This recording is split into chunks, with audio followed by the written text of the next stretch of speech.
Hi everyone, and welcome back to my channel. Today I am going to be discussing some of the things that I use in my classroom to keep students engaged and maybe also make your life a little bit easier as a teacher. So let's go ahead and get started.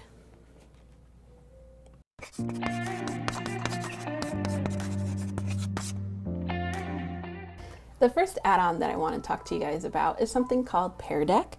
The way that you add it to your Google Slides is by going to add-ons, get add-ons, downloading Pear Deck, and then restarting. So then that way it'll be in your add-on section. So the way that I open it is just by going here and it'll pull up a menu. So what it is that while you are lecturing, giving notes, students will have a Chromebook and they'll be able to look at the presentation, but they will also be engaging with the presentation. So I'm going to show you what that looks like. So let's look at the first slide here. It talks about push and pull factors of migration. So if during the lesson you want to add a question like a true or false statement to see if students get it, you can just add it on from the bank of questions they have on the side, and it'll bring up this slide. So here you can change this to something to reflect what you want them to know. So push and pull factors and some true or false statement. So then the students on their end will be able to click true or false, and on your end as the teacher you'll be able to see what they have chosen as the answer, and from there you can of course see if they actually know the information. What's really cool too, it's like, let's say that at the end of the presentation you want to do some sort of exit slip. You can go to end of lesson, and there's several different varieties that you can use.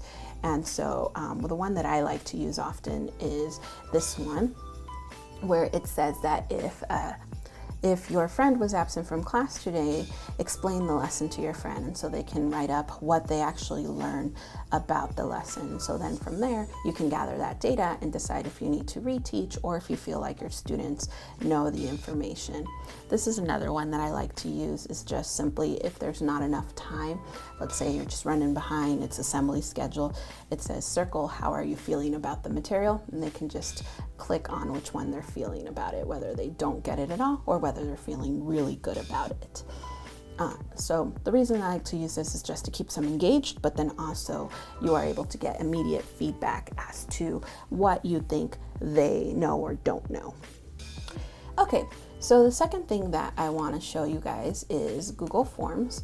Most of us probably have seen Google Forms in one way or another. So what you do is you go to your Google Drive, you go down to Forms, and then you can of course click on a form. And so the way that I like to use this is at the beginning of the year, I like to create a student survey to learn a little bit more about this, but I also like it to collect syllabus information. As you guys know, a lot of schools need to give a syllabus to students. They need to return it with their parent's name and signature. But sometimes it is rather difficult to read signatures or phone numbers, and this kind of puts it all into one place.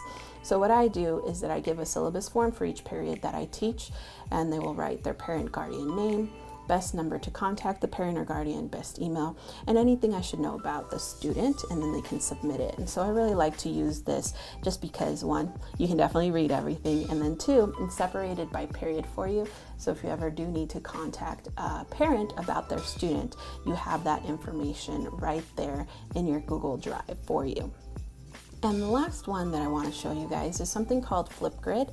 And so FlipGrid is a way to get your students to do quick videos on subjects. You can use this as an exit slip or as a quick little project for students to tell you what they know about a topic. So the way that I used this last year is through the use of development. My students needed to look at what are the UN indicators for development and give me the basic summary of it in a video. They can add emojis, they can comment on each other's videos, and it was really a lot of fun. So really what all you do is that you create the assignment on here, and then you can either share the grid or you can just give them the flip code. And I just gave them the flip code on my Google Classroom. They were able to use their Chromebooks to record themselves, and it was really simple to grade, just watching their videos and seeing if they understood the material on what development was and what the UN indicators were for it. So hopefully this gives you a little bit of an idea as to what you can incorporate into your classroom to keep your students engaged, but also making sure that you have data so that they know whether or not, or you know whether or not they have learned the material. And there you go, guys. 3 things that you can use in your classroom to up engagement. I hope to see you guys next time, and don't forget to like and subscribe. Bye.